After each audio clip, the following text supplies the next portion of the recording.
They better not have one of those flaming bags again. Who is it? Oh, it's you again. By my calculations, you're 6 years early. No matter. There's always a seat for you here. Come on in. Welcome back to the Friendo Wagon podcast, friends. Happy to have you here along with us again tonight. We are incredibly ahead of schedule. As you may notice, you didn't have to wait for a child to go to the second grade for the next episode of this podcast to be released. As always, it's your old pal Smith, joined once again from very moody, stormy Tennessee tonight. Got my co-host and dear friends, Ethan and Potter. Hey. Fellas, how we doing tonight? Oh, we are surviving and jiving. Yeah, we're doing as always.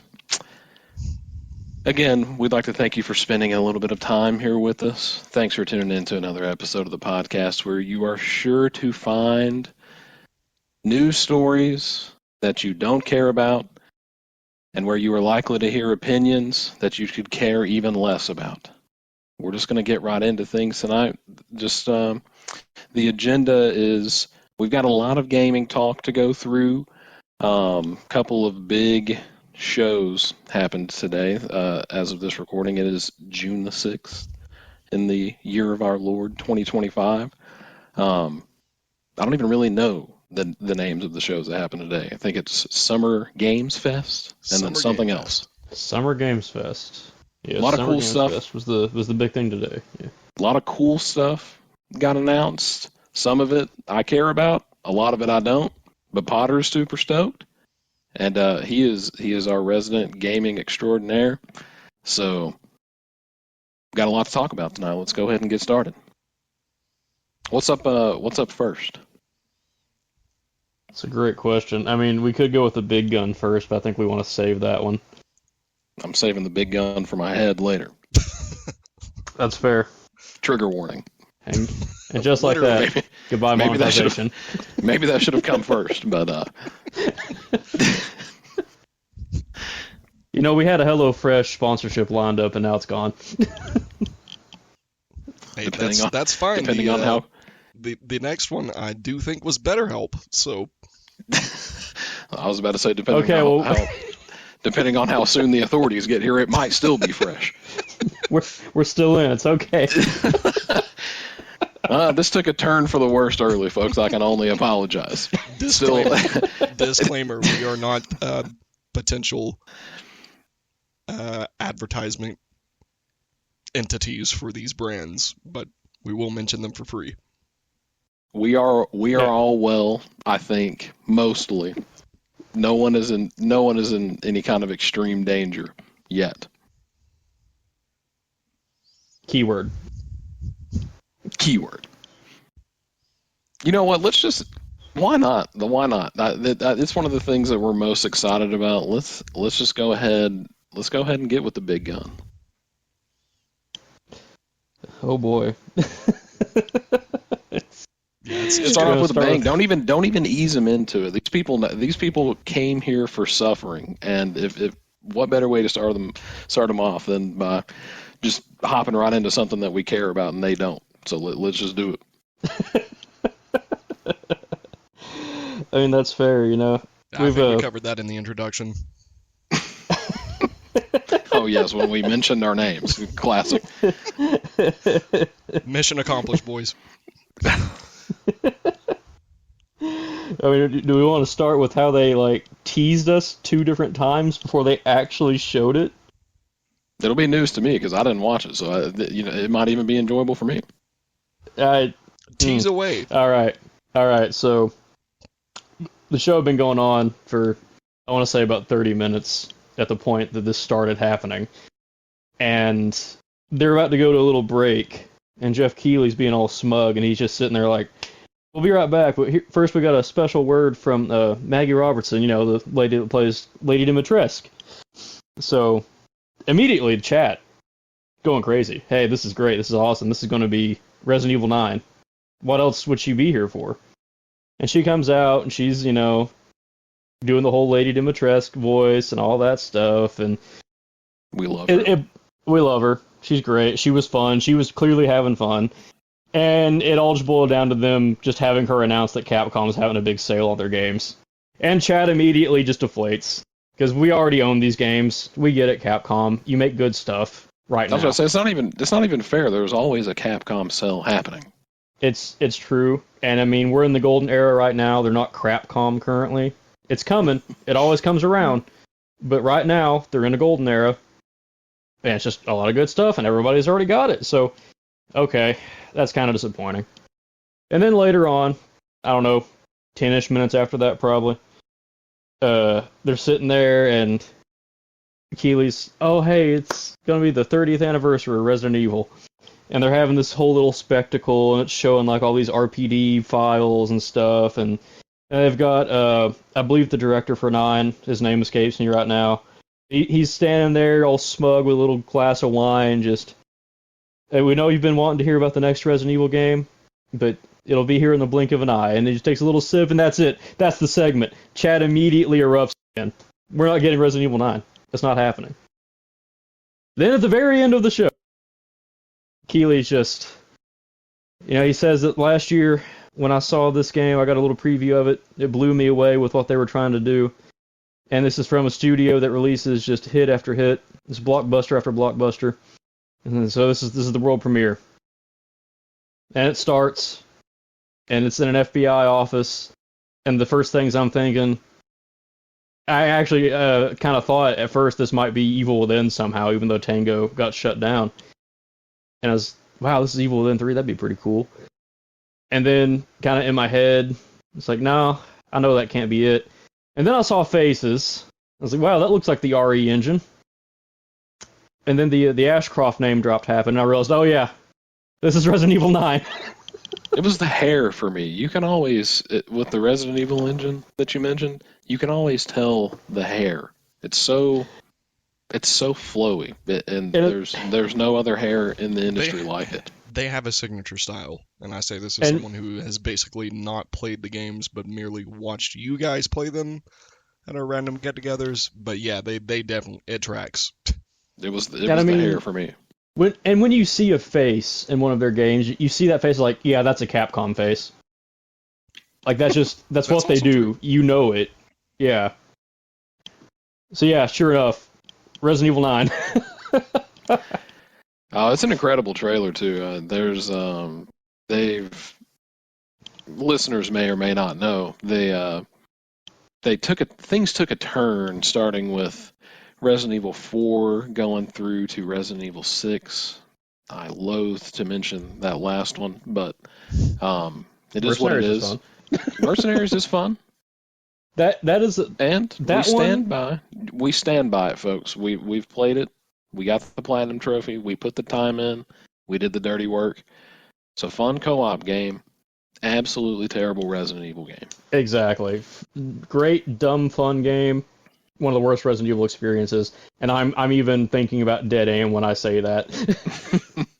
This is all to say that 4 through 6, which is just a stupid way of saying 4, 5, and 6, they were more action focused. There were still some little spooky elements in there, but by and large they were just action zombie games. And 4, incredible, iconic game in the series.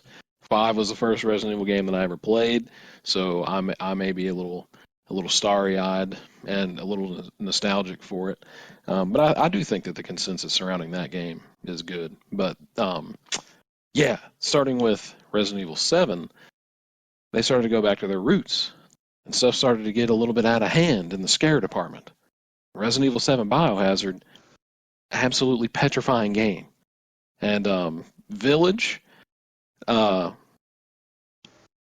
dare say peak Resident Evil, maybe. I haven't played any of the originals, but Village, oh, what an experience. And then, have you ever heard the tragedy of Ethan Winters the Wise? Oh my god. Oh my god. I don't want to spoil anything, but oh my god, I love Ethan Winters, and I miss him. I love him and I miss him so much.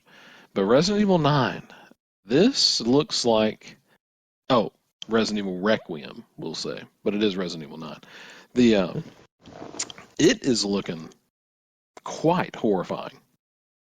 Just the trailer alone has got some crazy imagery. Like, there's even, I think they were doing like a callback to just that iconic, legendary hallway from the first one, where it's just that shot, just looking down that long hallway with the curtains blowing. The curtains it's just like billowing. It's a modern take on that hallway. This is at least what I thought, but it is so dread-inducing. So there's that, and the other thing that I saw that was pretty clearly like, hey, remember this, was that one hallway shot where you've got the long zombie human centipede, whatever it is, coming off the wall and ceiling, and it's very much channeling that initial encounter with the liquor in the police station in 2. I missed that, and I wish you hadn't said it. Oh yeah, that's 100% I think what they were going for. But yeah, it's oh man, it's looking good. It's that initial, it's like a little 3-minute trailer or something. Of course, we're fanboys of the Resident Evil series here, but definitely worth checking out at the very least. It looks like it'll be a pretty cool cinematic experience. Looking forward to some actual gameplay. Yeah, I mean, people are saying that going... Leon is in that game. Did he show up in the trailer? I think he did not at all. And the last thing that I saw, even involving Leon leak-wise, was they were saying that there would be a new character, which we very clearly have, and that Leon would be another character. So, what if the new that's character true or is not, just old Leon? yeah, you're right. No, I am happy with the new character actually, just because she's Alyssa's daughter. She looks great. And Alyssa in Outbreak was she was my second string all the time behind my boy Kevin.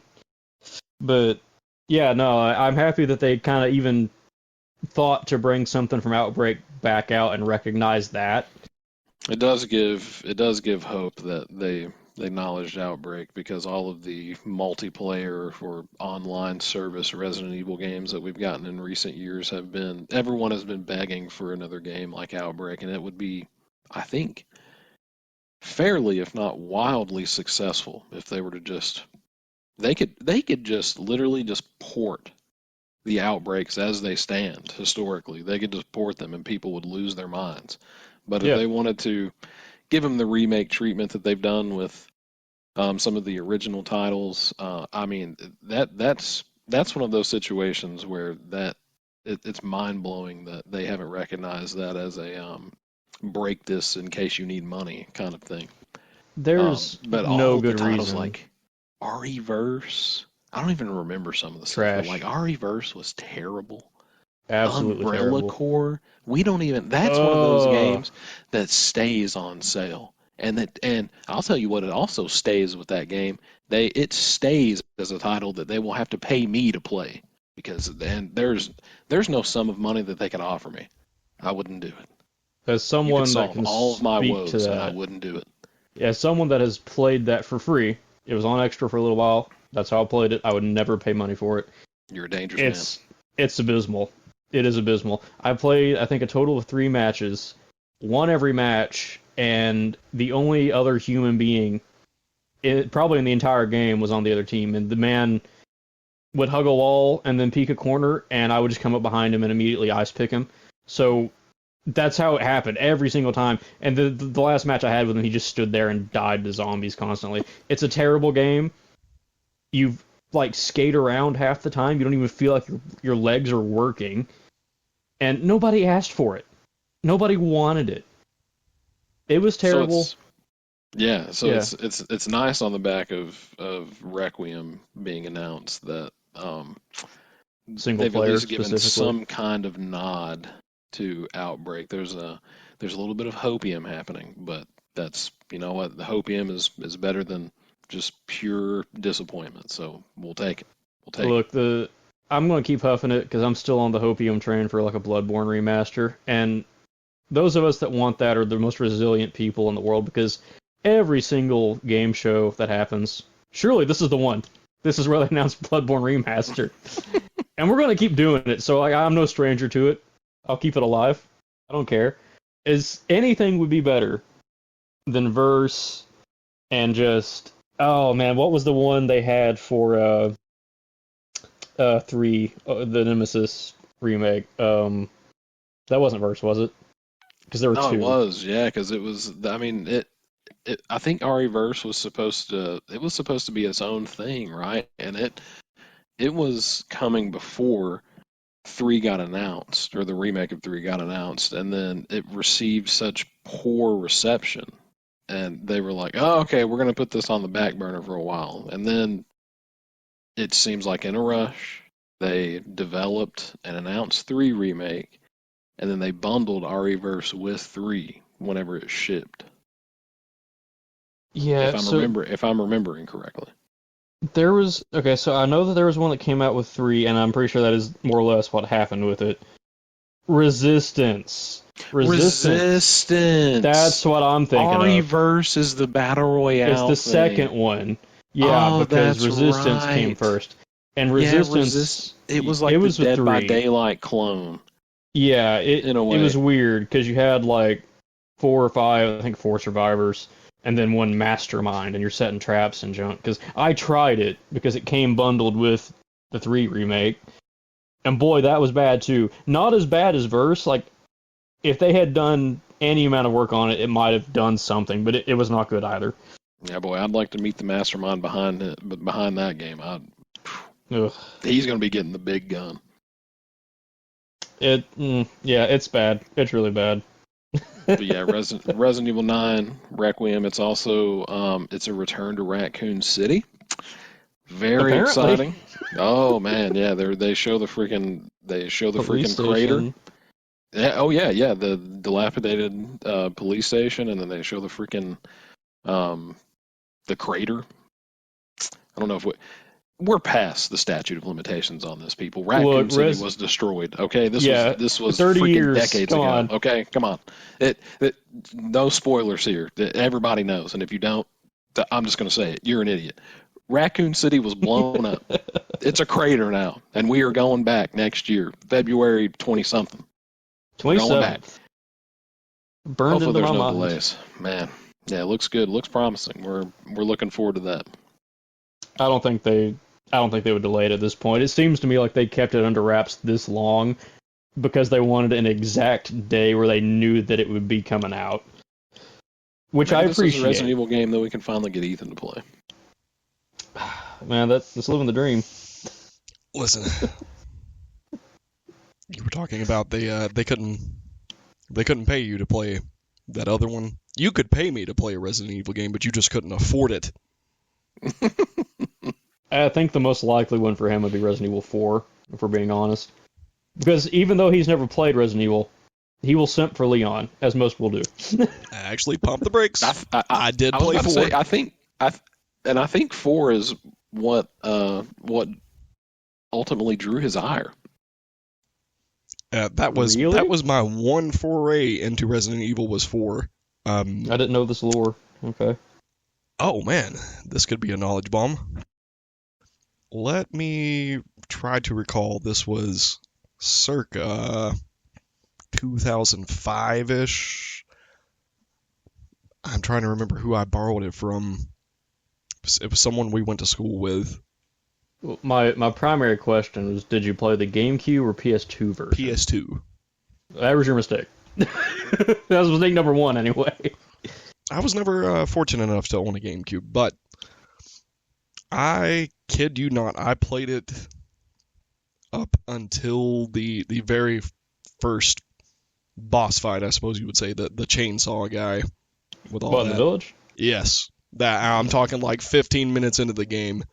Dr. Salvador. Dr. Salvador. Yep, and I got past that point and stopped playing it because I was just like, this is not the game for me. And I did watch my brother play a good bit of 2. Original or? Very, like PS1 original. Still need to play that. It's coming to premium, so it should be available for purchase on the PS5 soon. This month, actually. 2 and Nemesis both. Most excellent. Yeah, because I distinctly recall the like I can remember seeing it the first time as like a wee babby, essentially, with the gun shop owner guy. Kendo? Yeah, the dude that like locks the door, but then they just bust through the window and Yeah. eat him. I was about to say, have you ever heard the tragedy of Kendo? Robert Kendo? and what happened to his family before that moment that you mentioned? Oh, I don't remember that. I just remember. they They elaborate in the remake. They fleshed Oh. that out in some DLC. It's oh man, Very sad Tragic. hours. horrible Yeah. stuff. Yeah, it's just like, as I've stated to you gentlemen many times, but for our, as we like to call it, dedicated listener, I just don't I like think the way they prefer horror. unfortunate. Yeah, well, yeah. But I just don't enjoy the way the horror games play. It's not that they're that scary. I'm a humongous horror buff. Literally have spent countless hours of my life working at a haunted attraction here locally. But I just don't like the way most horror games play. Resident Evil was one of the earliest ones I experienced, like I said, from watching my brother, and it was just a lot of backtracking and just weird situations to set up a scare, and it's even then it's not as much of a scare as it is just like a startle via loud music playing all at once. Like I've said before, like if somebody dropped down out of my ceiling right now with an air horn, or even if they just peeked around the corner with an air horn, yeah, that's going to startle me, but that's not going to scare me as much as it would if I turned and say there's an 88-year-old woman standing there just staring at me menacingly. But all that nonsense of you run across here and you need a key to unlock this door and it was back there, and you run back through and now there's something scary here that wasn't there before. We're so clever. Yeah, I hate that. You also hated sitting here watching me play Nemesis one night and him coming through that wall. All right, I will take a moment to state that was one of the scariest things I've ever seen in my life.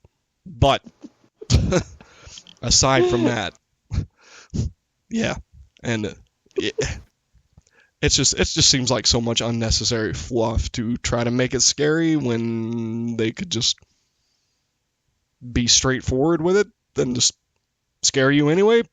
Like, You know what, Potter? Maybe I was wrong with my initial assumption. It does actually seem like Ethan will play this next one. It sounds to me like he's more he'd be more in the Silent Hill camp. At least the original Silent Hill camp. It's a lot more slow-paced, psychological. It's not really a jump scare. It's not a jump scare series. You say that, wasn't. but then you have to recount that. Again, there's nothing I've ever seen that I'm like most horror movie stuff. Like, again, I love them, but I see some of the stuff in the horror movies and I'm like, that is just hilarious. But the one thing I've ever seen that has unsettled me was Pyramid Head. Oh boy, Silent Hill 2 got a remake and it's really good. That's also just outright one of the best like stories in a game ever. So There is nothing on God's green earth that would bring me to face that thing head on. That is the most unsettling thing I've ever seen in my life. It's like there's nothing wrong with the wedge-headed boy. He's just looking for love. He's looking to resolve your past traumas. He's just a that's chill like- dude with a what is it? giant knife. What is it? Is it what am I thinking of here? A quick Google search. Okay, like the thing on Insidious, that Darth Maul looking Darth Maul? bag. Yeah, like that wasn't scary. None of That was this- funny. None of the stuff they ever show in horror movies is like creepy to me. There's some shots that I love. I'm like, oh, that was cool, but none of it ever disturbs me in any way. But there is just something not right about a man's body and a giant triangle about his neck. We're very shape phobic around here. Stop it, Pyramid Head. You're scaring him. Yeah, The 3D representation of a triangle is too much for the man. Man, I can't wait for Silent Hill F to come out and we get Octagon Girl. That didn't come out. That wasn't shown as part of the game shows that we mentioned earlier today. But Silent Hill no, F. yeah. That was the recently state of announced. play Wednesday. Yeah, there was almost I believe. nothing No, shown on Thursday. these game shows, but it was definitely a weak entry as far as game announcements goes. And I think that's pretty subjective too, because there was a lot of stuff at the state of play in this that a lot of people are excited for, like myself included. Yeah, But, I mean, it's all subjective, but a yeah. lot of it's very like niche. yeah, it is. Like they announced the new character set for Street Fighter 6. They showed the new Onimusha. A lot of people big Onimusha fans. A lot of Souls Onimusha. games getting thrown out, like Neo getting a third game, Code Vein getting a sequel, Mortal Shell getting a sequel, like a lot of that. Lies the Overture expansion just shadow dropped today. Like if you like Souls-like games, you're eating good, but there's a lot of niche stuff for sure. Oh yeah. I'm yeah. happy for the kind of people that like that kind of thing. That's the kind of thing they're going to like, and I'm happy for them. And always excited to see new gaming content. But I guess the best way to iterate my point to you directly is like when it comes to wrestling, like I'm gonna throw some shade at AEW. The AEW fans are over the moon for AEW shows, but no one outside the AEW fans knows anything that's going on those shows. Oh no, I get it. Believe me. Yeah, like it's there's an audience for it, and I'm happy for them because like there's some games that I like that like I said earlier to you before we started the recording. I'm happy to see Jurassic World Evolution 3 because I'm a weirdo that likes those kind of games. And see, that completely went by me. Like I knew it got announced, and it was already out of my mind. Oh, like man. it just.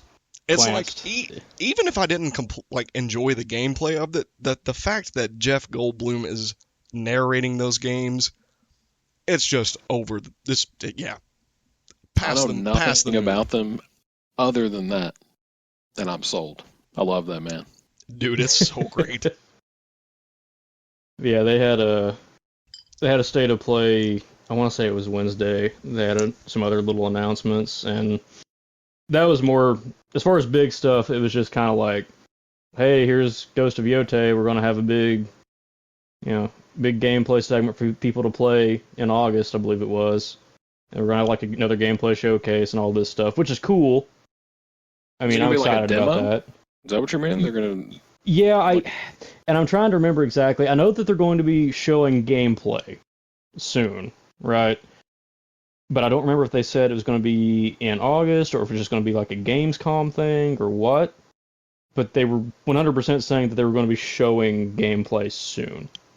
Man, Ghost of Yotei is going to be so sick. I'm looking forward to it. As good as Tsushima was. Yeah. Sushi Man. Ah, man. Such a great game. Great narrative. Beautiful one. Very pretty. Even on base PS4, it's pretty. And it still ran good. The load times on that game were black magic.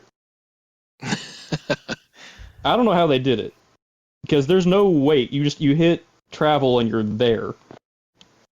Yeah, I didn't have any issues with that at all. It was a very fluid experience, and you would going through some of the environments in Tsushima, you would think that it would like bog the system down just because of just how graphically intense and just detailed and beautiful everything was. But that was just a smooth game. That was just a genuine pleasure. It really was. That that state of play, like I said, they had Silent Hill F, which looks fantastic. Very Japan. Very Japan. I'm all for it. I think that is a very specific kind of horror, and I'm happy that Silent Hill is partaking in it now. And on top of that, if we're talking niche stuff, good old Suda51 and Grasshopper Manufacturer, the guys that made my beloved Lollipop Chainsaw, they announced a new game too. Wait, Wait, Suda 51, is that the name of the game? No. Suda 51 is the guy, like he's the guy that does the games, right? He's the guy that works with Grasshopper. He's like I don't remember if he's like the CEO or what, but he directs all these games, right? So he's involved in that, Shadows of the Damned, Killer's Dead, No More Heroes. A lot of just really quirky games that have a huge cult following. You know, obviously Lollipop Chainsaw. But yeah, this one's called Romeo's a Dead Man, and it looks really fun. You say a cult following. You're the only person that I know of that has I'm played telling you, dude, Lollipop Chainsaw. The people that are into Grasshopper manufacturer games are really into them. We do exist. Didn't know grasshoppers could do that. I was going to say, I think you mean the person who was into that. But Well, I would say that Nick's into them, but that's Nick. We'll never know because he will never speak to confirm it. Yeah, well, there's that too. But no, there's plenty of people that like them. Yeah, the super best friends, rest in peace. They're not dead. They just broke up. They loved them. There's a lot of people. How would be their name? Yeah, for real. oh, look to the east, boys. They will come. They'll be here. Yeah, there's all that. There's like a new 007 game that looked all right. I'm actually optimistic about it for once. That's got to be one of the more random things that could have Super random. come about all of this. And then there's they're remastering Final Fantasy Tactics. Oh, let me backtrack a little bit on that 007 thing. What kind of game is it? I mean, I know that it's James Bond and it's action and it's guns, but is it like an FPS or is it? It's a third-person something shooter. that kind of looks like Hitman. It looks more like. So IO that's doing it also do the Hitman games, but to me the way that the motion was and the way the gunplay looked, it reminded me more of Uncharted. Ooh. Interesting. Ooh. So yeah, but third-person shooter. It's like a prequel. It's when he's trying to earn his 00 title. It actually looked good to me. I thought it looked fun. We'll see. I just want something good to happen with that IP. If nothing else, hopefully it'll be something cool and fun and enjoyable and lighthearted like that RoboCop game was. Oh, the RoboCop game's great. And I think making it third person's a good call because if you make a first person 007 game, you're immediately getting compared to GoldenEye. And everyone that played GoldenEye back in the day, like I love that game. Let's admit there's some rose-tinted glasses there now. But like it's a great game. It is. I'm sorry. And you're going to get compared to it. Yeah, with rose-colored glasses or not, that GoldenEye is the golden standard of 007 games and always will be. It is. It always will be. The closest they got to it, I think, was like Nightfire. And who's played Nightfire? Me and 3 other people. I was going to say, who's heard of Nightfire? Because this is the first I'm hearing of it. Exactly. I got that thing in used to be able to buy these old like box sets of games. Like I walked into back when it was still EB Games here in the States. Oh. I went into one Jeez. and I bought a box set that had Nightfire, Dungeon Keeper 2, American McGee's Alice, and I think Need for Speed Hot Pursuit 1. I was there, Gandalf, 3,000 years ago. And you say that, I think the fifth game in it, I think, was one of the Lord of the Rings games. It might have even been Return of the King, but I don't remember for sure. That's a crazy proposition. Yeah. Yeah, it was a long time ago. Yeah, and I would have never heard of that game had it not been for that box set. That is wild. And I've never played GoldenEye, but it has the best pause menu music. Never played it. Yeah. At least he knows the pause music. Because that is the greatest like pause theme of all time. I've gone down YouTube rabbit holes about that pause music. It is that's an incredible. I didn't know there were YouTube rabbit holes about the pause music, but I'm glad to hear it. Oh yeah. The amount of memes for that music.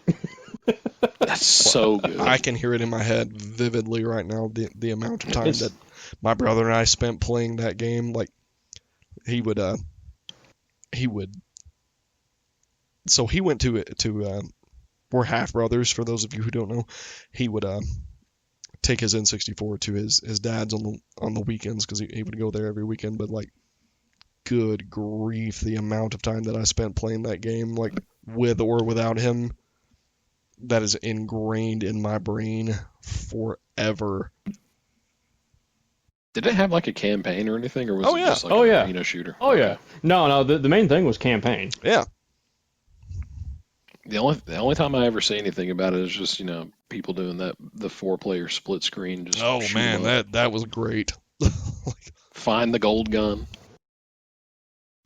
Yeah, or if you played as Potter phoning a friend, dude with the hat. Oh man, if you hadn't asked me. No, wait, give me a second. Oh, if you hadn't asked me. Oh, he has like a nickname. What was his? Mr. Fix? No. Inspector Gadget. Oh, what was his name? Odd Job. Odd Job. Yes. I've got an odd job for you. Man, I started to say Mr. Fix-It, and I was like, no, that's the Gray Hulk. No, that's stupid. Why would I say that? Yeah, no, it's Odd Job. Yeah, Odd Job. He, if I'm not mistaken, he could do some funny stuff on Goldfinger, there. I think. Oh yeah, it was just fun. Well, yeah, hopefully that game will be good. I really hope so, because that franchise needs a win. It's gone downhill just like Star Wars has, if we're being honest. I don't think it's very controversial. Yeah. We won't get off on that tangent. Don't make us circle back around and kick Star Wars again while they're down. I'll do it every time I can at this point. Man, they're so far down, I don't know if we can reach them to kick them. Yeah, no, I don't think it's an unpopular opinion to say that, like, No Time to Die was not a good movie. And it was a bad James Bond movie. I'll die on that hill. I thought it was dumb. I thought it was stupid. You can't die on the hill if there's no time to die. We just established that. Well, that's the thing, and I'm full spoilers here. I'm doing it. It's been decades, people. It's really not, but I'm going to spoil it anyway because it's a trash movie. So if you don't want to hear it, skip forward. I'm going to say like 2-3 minutes. Just be safe. But here we go. The irony was he dies at the end. That doesn't seem right. No, you killed James Bond. What? What? I'm sorry. They try to make this big moral play. He's saving his family. Oh yeah, because James Bond has a daughter, apparently. And oh, I hate that movie.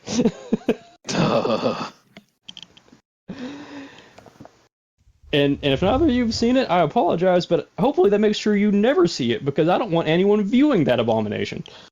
Nah, this may come as no surprise to you, but I've never seen a James Bond movie, so I am not surprised. Look, do yourself a favor, at least watch the Pierce Brosnan movies. Oh yeah, Pierce Brosnan, if I could say it. Pierce Brosnan he was perfect as James Bond. He's the James Bond to me. And then right behind him is probably Sean Connery. Yeah, I enjoyed them both. You got to throw them on immensely. Sean. Yeah, but Pierce is just he was on the mark. He was James Bond. Now I did enjoy Daniel Craig as James. No, Bond. I love Daniel Craig at the start. Like, I loved him. I really did, and I don't blame him for No Time to Die being bad. It's just a bad movie. Yeah, you can have the best actor in the world. If you got a bad script and a bad plot, you can't do anything about it. Because like Casino Royale was good. I love Casino Royale. Yeah, and what was the next one? The next one was Quantum of Solace. Quantum of Solace, okay. It was okay. Skyfall, fantastic. One of the best. Was good. Easily one of the best Bond movies. Yeah. They have such cool names. I can say that about them. They do. Yeah, because all the Brosnan ones were great, man. Like GoldenEye, Tomorrow Never Dies. Tomorrow Never Dies was good. And that one is criminally underrated, if you ask me. That was just a solid movie. Hey, which one came after Tomorrow Never Dies? He had There was another one after that, right? So yeah, I know he did at least 3, He did 3 for sure. and I'm trying to think of the name of it because I believe there was one with Halle Berry. I think that's Tomorrow Never Dies, isn't it? No. I cannot remember her name, but that one he was in. I believe she was Chinese, the co-star, and I cannot remember her name to save my life. But yeah, no. After that, I think it was World Is Not Enough. Oh, it was Die Another Day, wasn't it? Die Another Day. That was the fourth one. That's the one with her. Yeah, that was the last one he was in. And yeah, Because the the third World one Is Not was Enough. World Is Not Enough, which I also enjoyed. Yeah. I like the Pierce Brosnan era. Yeah, he was solid. GoldenEye is good though. It's the best. Yeah, It's absolutely the best. And I mean, it's got Boromir in it. Of course I was gonna say it's got a good old Sean Bean in it. To say less. Gee, I wonder what happens to him in it. Hey, They can't keep getting away with it. It's just like when Jason Statham, he plays the same character in every movie, but this is just somehow worse. It's not even a spoiler if you see that Sean Bean dies in something, because you just assume that he does if he's in the movie. yeah, 'cause Good, pay the man. What's wild is it's not even in actually like that high of a percentage of its movies or of his movies. It's just he's in so many roles that is what happens. It's just like, if he lives, oh wow, that's cool, I'm happy he lived. But then if he dies, it's like, yeah, I saw that coming. Yeah, you're not Cool. taken aback by it either way. Yeah, poor Sean Bean, great actor. Oh, one of the best. Anything else cool come out of Summer Game Fest?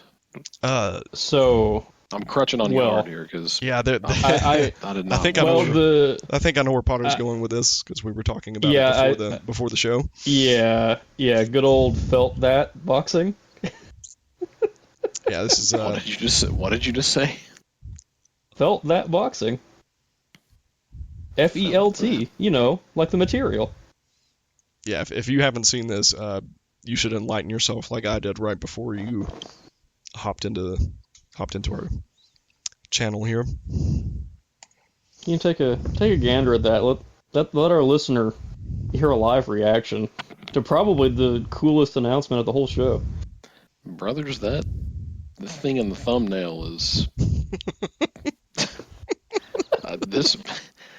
this might be scarier than anything Resident Evil. No. I genuinely think we need to buy this game and play it on stream. But you look at it and tell me what you think. Oh man, we can put it right up there with the. Oh, good lord. Oh, we can put it right up there on the list with our grand return to Overcooked. An unadoptable orphan.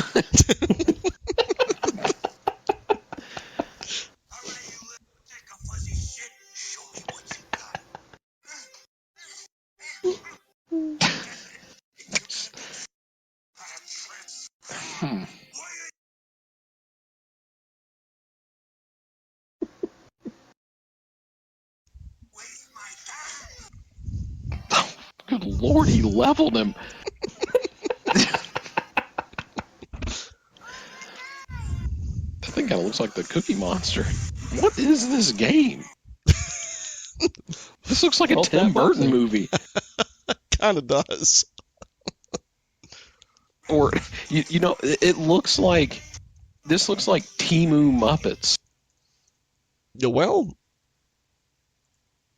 that's fair. Okay, some aggressive toilet plunging. Oh, hey, that actually looks pretty... That actually looks pretty funny. It does. It does.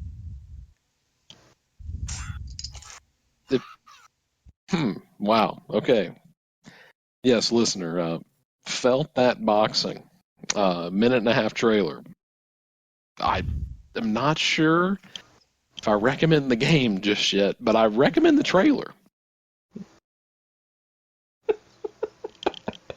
I saw interesting to say the least. I saw that live and I was dying laughing. I know everybody's excited for NASCAR 25 coming out sometime in the fall this year. Oh boy. What was I was at least kind of interested in what was it they did here a week or two ago, the big hot dog race, whatever it was. Oh yeah, they had like 6 Oscar Mayer Wiener mobiles racing at some track. Yeah, I the missed Slaw that. Dog Just won, right? a crown jewel race, and I missed it because I'm a poser fan apparently, but that did happen. I'll go on a down a brief path with NASCAR 25 quickly. Yeah, it's coming out sometime in the fall. Pretty stoked about that. We're hopefully anticipating what is actually going to be a good installment in a NASCAR video game franchise, because I'm here to tell you we've been starving here in recent years. I mean, Heat 5 was okay. And then we thought that NASCAR Ignition 21, I guess it was called, and when it was released, we thought that it looked promising. The physics looked good, car models and everything looked nice. But they did the most boneheaded thing ever, and they dropped a NASCAR game that didn't have any kind of co-op. Like, there was no split screen racing or anything, so it was just like just completely pointless. And that was somehow worse than the time that Ethan and I bought NASCAR the game 2011. And if you wanted to hop into a quick race like online, it wouldn't fill the lobby with like bot or AI cars. It was like, oh hey, me and Ethan want to get on and run a race at Daytona. Oh cool, it's literally just going to be us because idiots designed this game. That was one of the biggest tragedies of my entire life. Oh my gosh, it's just like, I mean, I'm under no illusion that this is going to appeal to any rational people. If you're picking up a NASCAR game, if you're not a fan, you are doing it solely at the behest of a tyrant like myself who wants to run a couple laps around an oval with you. And if you don't have a good multiplayer or split screen option, just don't even release the game. Don't waste your time. And I say all this to say that at long last, freaking Motorsport Games, they finally they sold their rights away. We have so much to be thankful for in that regard. And actual iRacing proper picked up the Motorsports Racing video game licensing. And so now we're hoping that we're going to get just basically iRacing Lite on the console.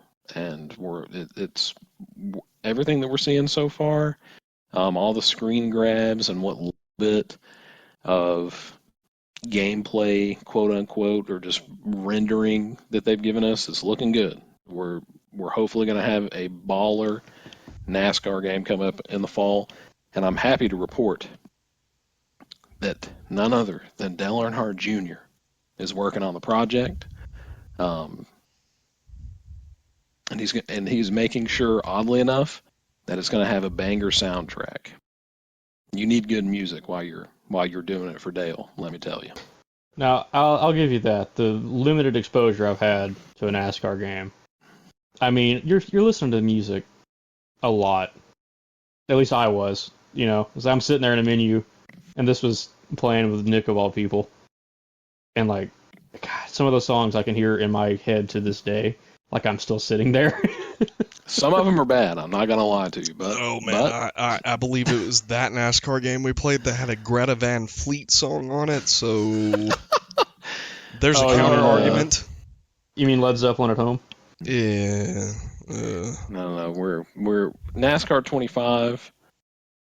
You heard it here first. They're trying to make it nice. They're trying to make it immaculate. Speaking of NASCAR games, I'm just curious. Them not having any kind of local co-op, is that like as bad as someone telling you that Jimmy Johnson's better than Earnhardt? Is it like as bad? I'll Not kill quite you as where bad. you stand. I'll kill No, you where I you want to stand. know. Thing to know. Now you know. Now you know. I will kill you where you stand. I'm not saying that. I don't agree with that. I don't watch mean, NASCAR. I'm not I don't have saying the one- opinion. I'm not saying one is better than the other. I'm just saying one of them caused the entire point system to have to be changed so they couldn't win anymore. I'm just leaving it at that. Ooh, this is a topic for another discussion about how the France family ruined NASCAR. But Yeah, no, and also with us buying that NASCAR game, and it, so like years ago on the PlayStation 1, I had like NASCAR 98, and I great remember, game. oh my God, you actually played that one? Oh yeah, it's a good one. Okay, and I distinctly, we're talking about soundtracks. I remember it had 2 songs on it, some sort of what seemed to be in-house produced song, and what is the name of the band? Flogging Molly, Burning for Disaster. I actually kind of like Flogging Molly. That was I was the gonna say that's like actually kind of iconic for that yeah that game. That somehow makes sense. yeah, because it would just like the song would start out with that and it would be like showing the rate, like the cars going around the track, and then it would like zoom into your car, and it was awesome. But man, it was just those 2 songs. Like, but I played that game a lot, and then at some point in like the mid 2000s, my brother had bought or borrowed from his best friend. I can't remember if he bought it or borrowed it from him. He may have borrowed it from him and then bought it. Can't remember. But it was Dirt to Daytona.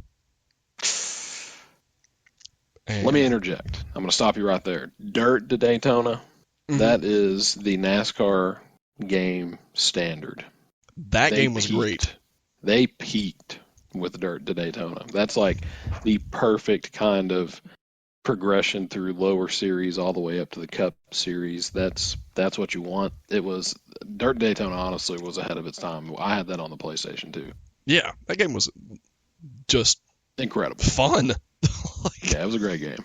And all the tweaks you could make, like, I didn't know anything about doing any of that stuff, but I messed with it so much that I eventually like got this particular car build that I had so much like acceleration, and I would just zoom out in front of everybody, and they could never catch up to me. And I was like, this is hilarious. It was just, I don't know if it was like adjacent to a glitch. It wasn't a glitch, but it was just some sort of build that I found in the game that He's cheating. nobody could keep up with me. It was hilarious.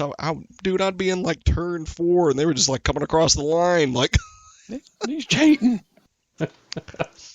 But yeah, that was the last one I had played prior to us getting that. So it was like I was so hyped up, and I'm like, yeah, dude, sick. And I remember we both were. were we in Cookville Walmart or Crossville Walmart? Do you remember? I don't know. We bought it on a whim. Yeah, and it was. I think I remember. Wasn't your mom with us? Wasn't she down for a visit? I'll take you at your word. I felt like she was, and we're just like, all right, let's do it. And got home, tried it. I'm like, oh yeah, this is sick. And then Yeah, I think we maybe played it for an hour. oh, it was like whenever you got home and let me know you were online, it might have been that day or the next day, and we got all invited each other to a match or a race, I guess you'd say. And it was just the 2 of us, like you said. Like it was like, what is this? Like it's a drag race, but on a giant oval. Like Yeah, for laps out, yeah, and we laps.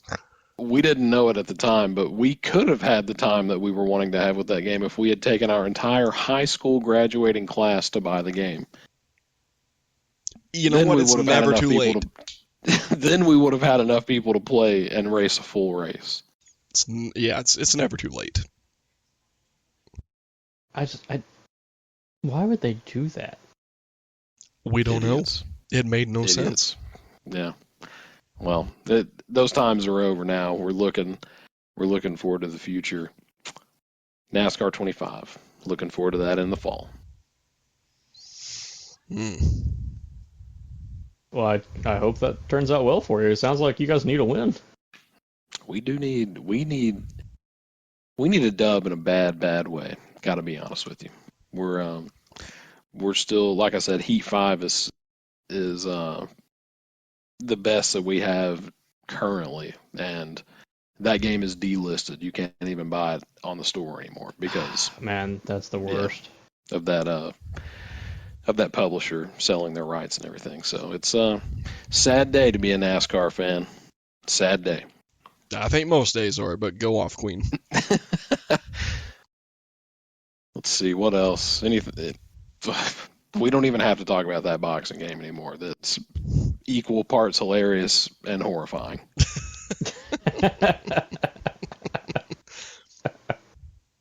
Well, So what you're saying is you're a fan. I will entertain whatever else they release on it. I think if they play their cards right, I think if that's like a $30 or $40 game on release, depending, probably it'll be worth it. Time will tell. Ethan, you were about to mention oh, something. I was going to say I do want to bring up that I generally reach out to Potter every year to remind him that June the 12th is the anniversary of the release of Metal Gear Solid 4, so we will be coming up on that within the week. This will be the 17-year anniversary of it, which for Oh my gosh! yeah, it was like 17 years since the microwave hallway. oh my thumb has never recovered. Thankfully, before that, I had experience with Resident Evil 5 and punching a boulder, so, my mashing skills had to develop. They had to adapt or die. Still don't know why they did that. Yeah, but I can confidently say the microwave hallway is more painful to mash through than that boulder. Man, that is nothing in my life has ever tested my endurance like that has. Oh, we do have another update from the Helldivers 2 front. The last episode we discussed that we had recently wrapped up the defense and battle for Super Earth as the Illuminate alien squid scum tried to invade the motherland, and we thwarted those efforts, and they went into hiding. Things have been pretty chill for the past week or two, and then we got a new announcement and major order from High Command earlier this afternoon that we found some outposts on some surrounding planets where the aliens had retreated to and gone into hiding, and now it's time to go and spread some more democracy to those lands. Let the squids have it. It's war. It's war. Things still going great on the Helldivers front. We're still loving that trash mic quality. We got to do some recording on there soon. I think that would be hilarious. Oh, the time is upon us. We can just stream on there too. And just, you know what? I think I speak for Potter and I both when I say in regards to those Illuminate, my whole family was on Buenos Aires. And we say kill them all. I think we also need to stream Smith watching Starship Troopers for the first time. Hey, people do those watch alongs. So that's not too far fetched of an idea. I think this is also an opportune time to go ahead and do a shameless plug with one of our sponsors. And wouldn't you guess it, It's just us. I'm just going to continue plugging us. We're eating the cost of this. Hey, yes, the show brought to you exclusively by us. That's true. Carrying, Go ahead. Carrying. I was going to say carrying a trend from our younger days. We're still plugging ourselves. What do we provide, dear listener? Up to an hour and a half to 2 hours of auditory discomfort.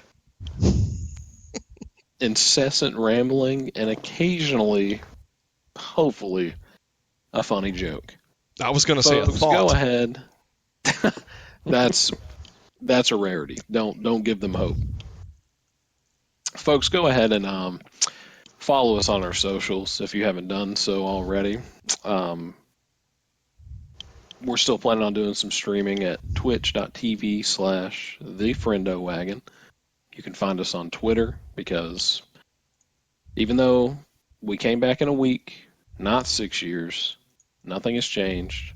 I still do not respect Elon Musk as a person. It's Twitter. Follow us on Twitter at thefriendowagon. And lastly, and Instagram. Perhaps still, yeah, perhaps allegedly still, we haven't gotten official confirmation on Instagram, the Friendo Wagon. I can officially confirm it. Consistent. It has been officially confirmed, Oh, yeah. folks. You are I have it hearing pulled it up right here now. for the first or second time. The Friendo Wagon on Instagram, Twitter. I'm going to be real. and I don't Twitch. even remember making the Instagram account, but I'm happy it's there. It was me, so Okay, After that would explain it.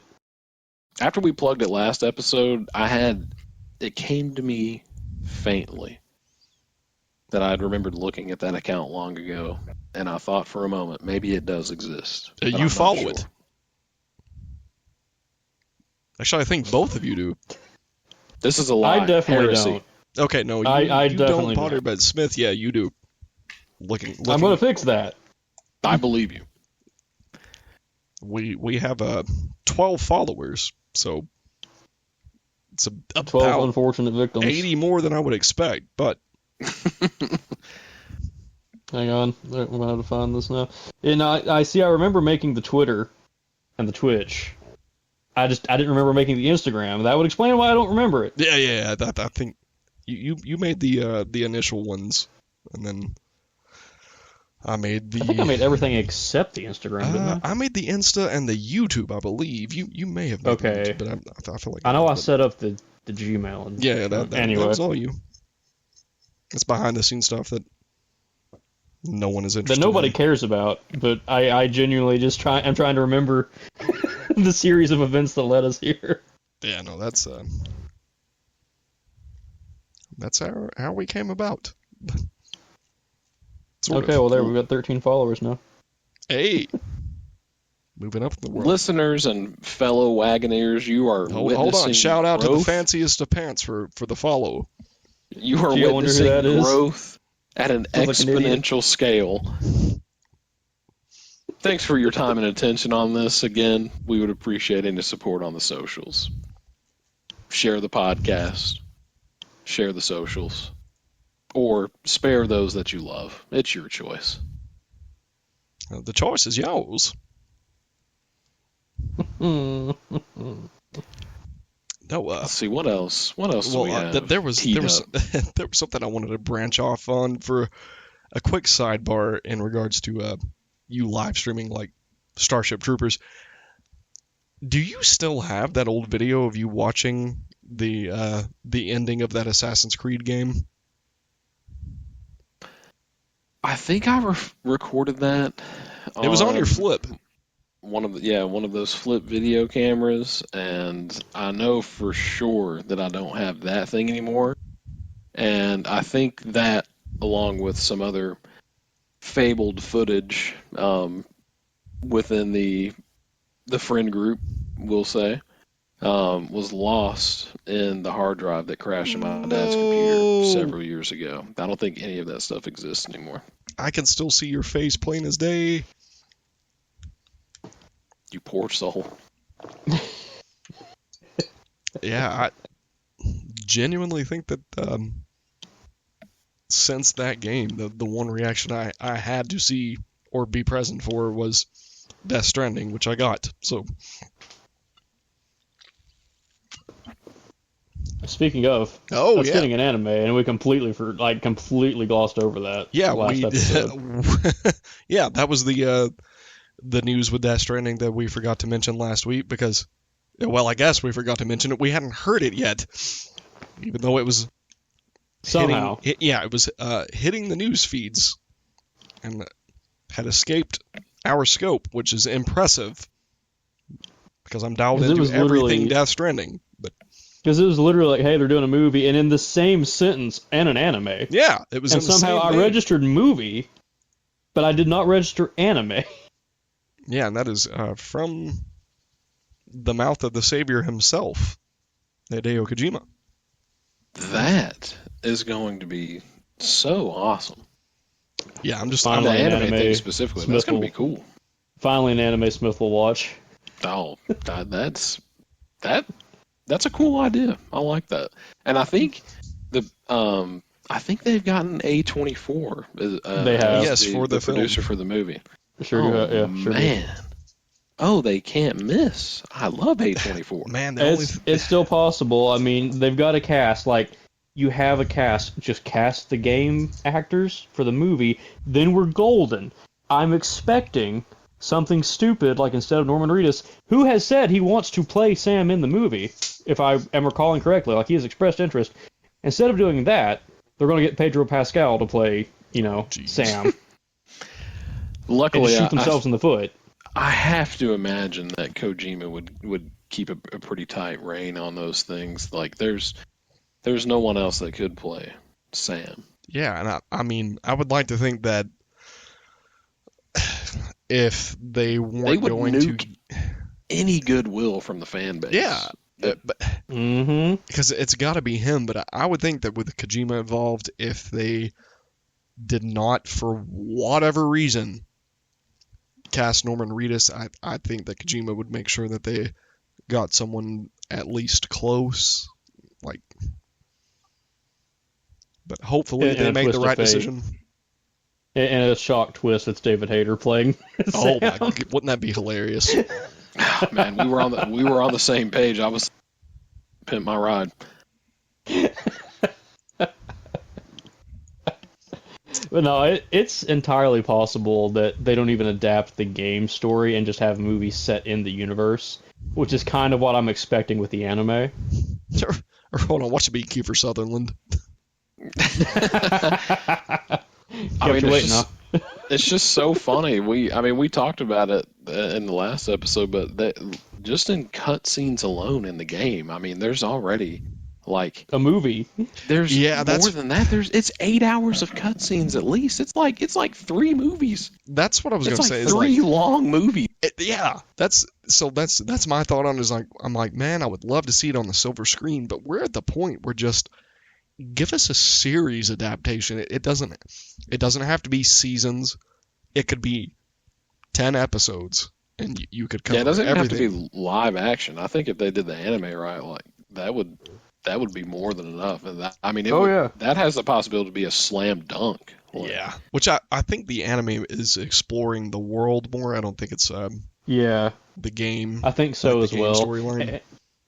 Yeah, I'm not going to get off on like a huge tangent about it, but like anime as a medium, especially like in the West now, is way more viable than it used to be because it's got a lot more eyes on it. Like you get things all the time now, like Cyberpunk. The game came out. It's a tabletop RPG. There are those fan bases, but I have seen so much more engagement from people that watch the Edge Runners anime than I have from anybody else.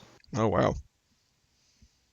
It is Like, just a it's- lot more accessible Yeah. than it was like It's accessible. 15 years ago. Yeah. And people have eyes on it now. It's not just, oh, well, that's for kids, Because now you get things like Edge Runners and all that stuff, and people realize, oh, okay, there's actual stories here. Yeah, and it's just It's such a good medium for things, and I'm happy that more like places and studios are embracing that. yeah, because I mean, even then, a lot of live action now is just like the actors are live, but then the rest of it's just CGI. Green screens. Yeah, it kind of takes away from some. It's like, well, they could have just animated it at that point and, whatever. But I would still, anything that has like deep lore and a lot of story, which I mean is basically lore, you know what I mean. Anything that has a vast amount of content to cover, there's no point in trying to squeeze it into a 2-hour film. Just make it a series at that point. Like, because, it's like, they're still, as far as I know, working on the Metal Gear Solid movie. And super hyped for it, but at the same time, I'm like, should probably be a series. Like, probably. It's just like what even they're a doing with limited the Resident series. Evil. It's just like what they did with the most recent Resident Evil movies, like the live action ones. Like, you're combining the content from like 3 or 4 games into a 2-hour movie, and it's terrible. And so what did it do? It flopped. Yeah, it's awful. Just bad. But on that same vein, you look at the CG Resident Evil stuff. It's actually Bangers. fun. Yeah, Bangers. it's a good time. And let me state that this will be scratched from the record after I say it. I swore to myself years ago I would never acknowledge it in a medium where other people could potentially hear it. And I mean this in the most gigantic quotation marks that you can ever find. Aragon movie. All right, I think this is a time to stop the episode. I don't want to go down this because I'm going to get angry. We're gonna have to re-record this. You've ruined the episode. I am pursed lips trying to say Ruined this. the aura. That is another example of trying to squeeze too much into something, and I think that's one of the ones that like sent us down the path of Hollywood realizing, oh, we can't just take the source material and hit the main points and people will be happy. It's not a movie. It's a sin. It's like against mankind. It's even. I have said before that if you hadn't read the books, you could watch it and it would be an okay at best movie. Okay at best. But if you were honest with yourself and like actually evaluated it without having read the books, you'd be like, man, this seemed really rushed and directionless, because it was. And I'm like, oh man, they brought in what's his face as Galbatorix, John, really eccentric guy. I'm Malkovich, John Malkovich. They brought him in, and like that's a very not necessarily A-list celebrity, but everybody knows him. He's a very well respected. Everyone actor. knows the name. Yeah, he's out there, but very well respected actor. They brought him in. Oh, and they brought in Jeremy.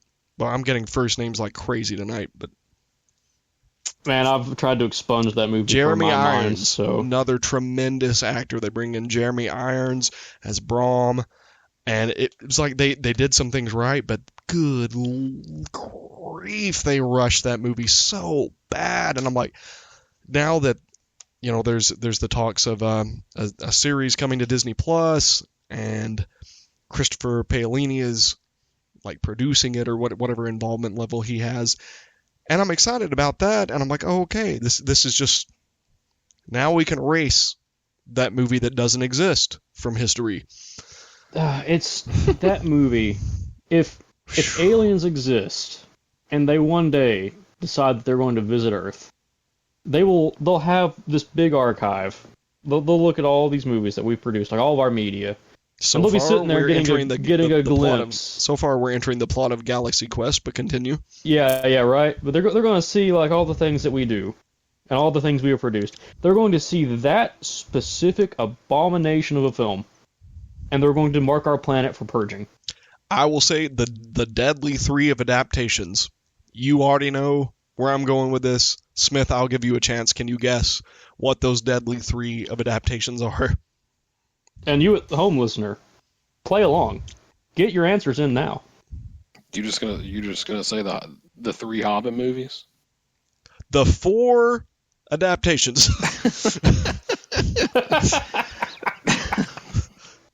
That was the first thing that came to mind. I'm at a loss. All right, that was okay. We'll sidebar. We all agree here. The 3 of us, we've talked extensively about this over the years. It should have just been 1 film, but the first one is fine. It's fine. The enjoyable even. The second one was okay till the last little bit of it. Yeah. The third one made the first 2 unwatchable. Yes. Correct. If I ever catch most, if I ever Hold on, you're breaking up. Oh no, audio trouble at this late stage. We've come so far to slide so far down. And the end, it didn't even matter. If I to me. Okay. Anyways, the Hobbit Anakin. trilogy. Come in, Anakin. There we go. I think he's back. Sorry He's for back. that audio Okay. blip there, ladies and gentlemen. Proceed. If you ever catch wind of... Oh yes, like I was saying. Warning. If I ever catch anyone that cares any bit about this podcast saying, mentioning, even thinking, and I will smell it on you, that you like The Hobbit, The Battle of the 5 Armies, it is over for you. I will find you, and you will be the last of your bloodline. There will be nothing more after that. Continue. You will put them in league with one Daniel Cervantes.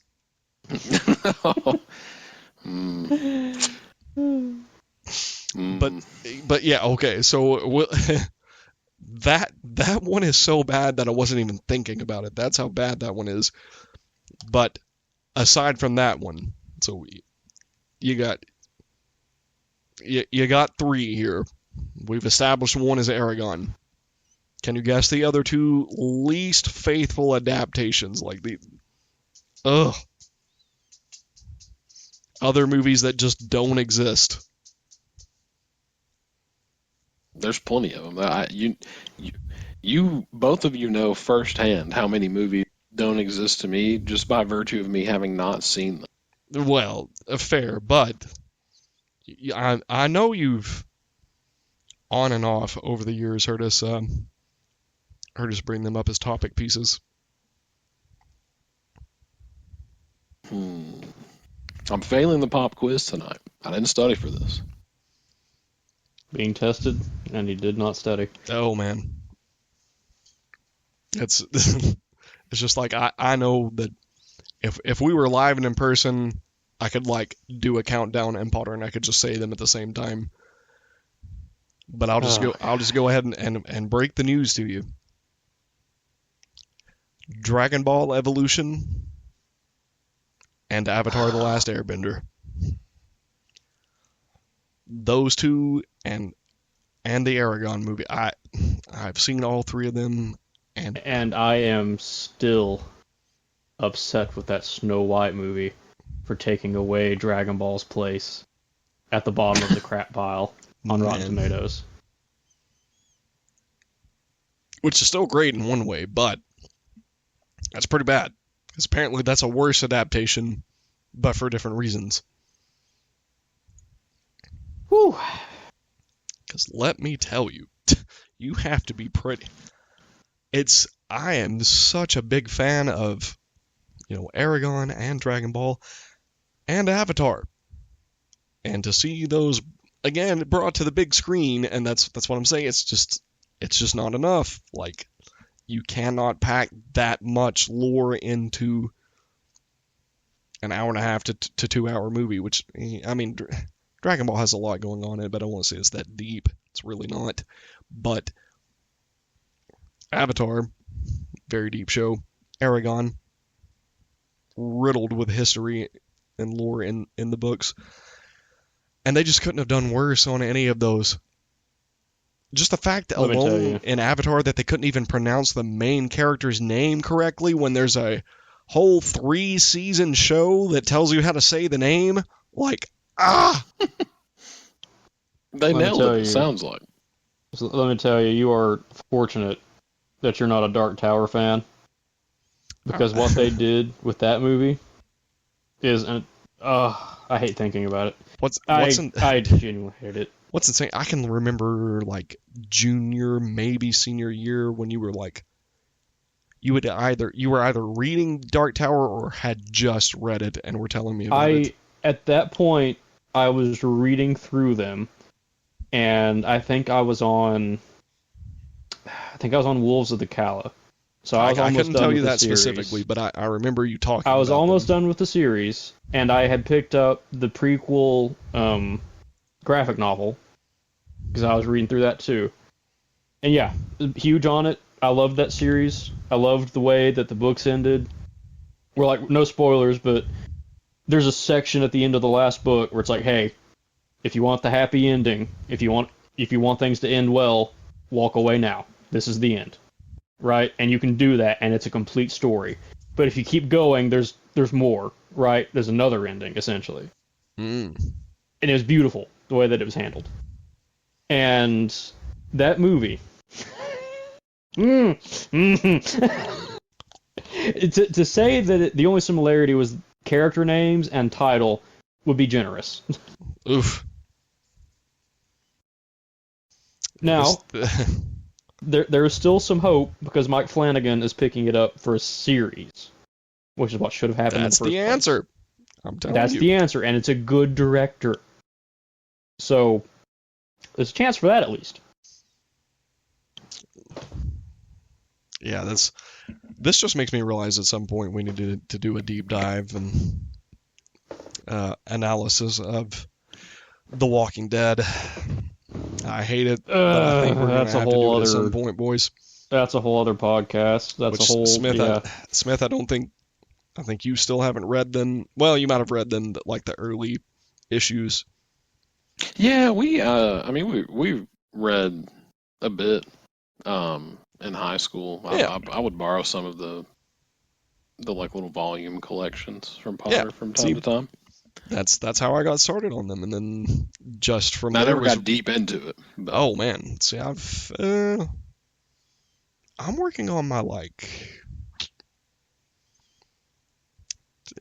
probably 4th read through of it. I'm up a little.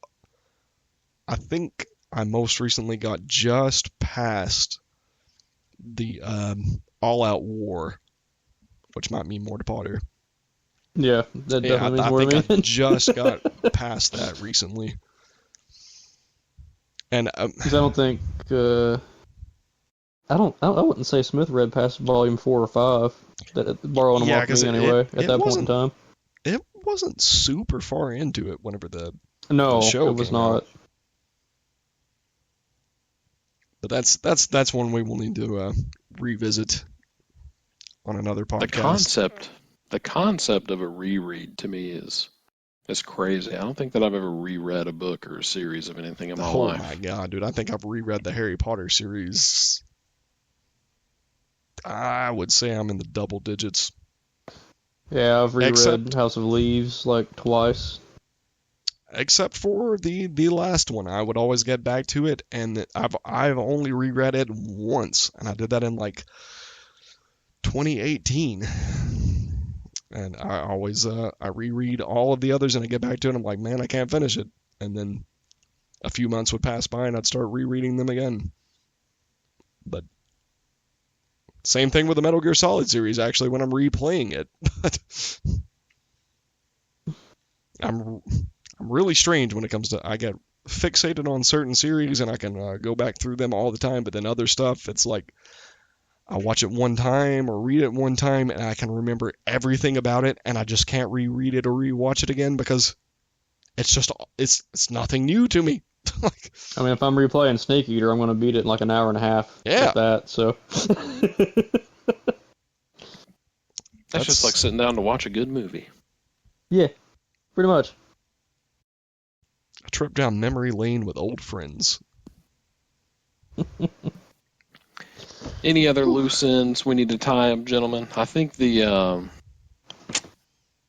listeners are spared from a rant from me this week. No particular passionate feelings from my end. I'm still trying to get the evil to sign a working contract with me here in my new home, but Well, I mean, as far as my end of things, we didn't establish anything about what we've done in the last week. I will say, the day after we recorded last week, I took that zoo trip. Took the kiddos to that. The baby had no idea what was going on, but she was just happy to be being pushed around in a stroller. I would have happily taken her place. And it'd be good for your back, maybe. Hey, and I do know at some point, I think I told you about this the other night, Smith, but Potter, I don't think I've gotten to tell you. So we came in, we checked out the bears first thing because they're like up front. And then we came through like the reptile enclosure, saw a bunch of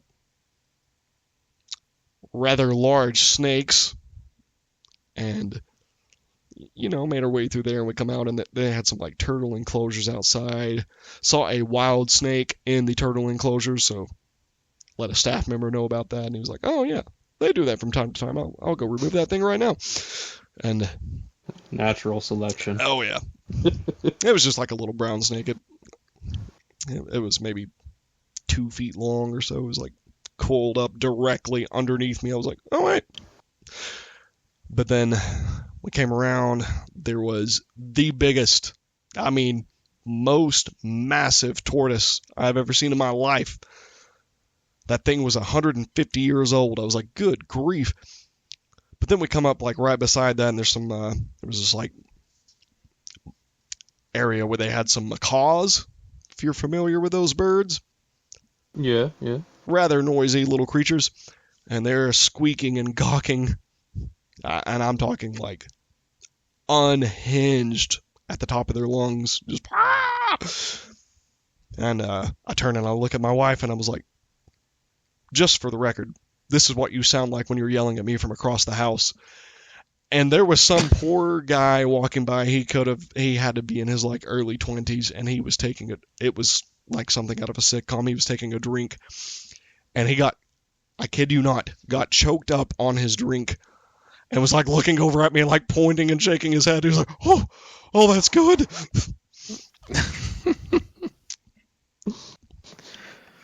So that was, aside from work, that was pretty much my week in review. And don't know if either of you had anything going on this week. All I did was work. We're going to if the weather holds up, we're headed to a event at the public library tomorrow. So that should be fun. That may sound burning. That may no. Oh, okay. I was about to say that may sound confusing because sounds awful vague. The concept a lot of of public events that could be taking place at a library. No, it's going to be so confusing to explain. The event is called Touch a Truck, and I think there's. I know. Okay. This sounds like I know. This sounds like Rule 34, like Cars territory is what we're getting into, but I assure you it is not. I think there's just different vehicles and things from like the different like law enforcement agencies and like a fire truck or a police car or something that'll be at the library parking lot, and I don't know. There's going to be some amount of vehicles over there, and there's going to be some amount of things happening involving the library and in the library. It's mainly for the kids, so we're taking the little one out there to touch a truck, if you will. But that's about it. Yeah, no, I worked. That's pretty much it. Nothing important happening here. Just great, immaculate vibes all around, folks. As you can see, we are just packed to the gills with excitement. Oh yeah. Much like the past. God, how long have we been running now? Hour and a half exactly. Almost 2 hours. Oh, Hour okay. and a half. Okay, not bad, not bad. We've wasted quite a bit of your time, but not nearly as much as we could have, and you should be thankful. Just There's like always we are next week. thankful, there is always next week, unless there's not. We're still in the waiting room for that 6-year hiatus. Yeah. Oh, we're cooking something up. We're cooking something. And again, before we have to do that to feed ourselves, someone sponsor us. We're still hungry. If anybody has any ideas, we would love to entertain them. And by entertain them, we likely just mean accept them on the spot, no explanation required. That's true. Again, That's a first come, first serve offer too, because I see that in the email, I'm going to accept it. I'm going to realize we got gypped, and then anyone else I'm going to be haggling for. So I'm just putting it out there. The first one's practically free. we do want to thank you once again for spending some amount of your time with us here. We appreciate the listen. We appreciate your time and consideration. There's always a seat for you here on the Friendo Wagon. Follow us on our socials, people. It would mean a lot. It's an empty promise at this point. But we're gonna stream some Helldivers at some point. We'll get that set up. We'll be happy to have all one or two of you hop into the channel, and if we do this in the next couple of days, you may hear the legendary Leviathan rant from me, because we're going Illuminate hunting again. So if we all play our cards right, you could be in for a real treat. So again, on Twitch, Twitter, you remember what I said about Elon Musk, I'm not going to say it again, and Instagram, the Friendo Wagon. We love you, as always. It's your boys, Smith, Potter, and Ethan. Signing off for now, but not forever. We will be back. Take it away, Potter. Where am I taking it? Oh, you know. I know. We discussed this. Right. I'm terrified for the future. All right. I'll get the bag and the shovel. I'll talk to you guys next week. What?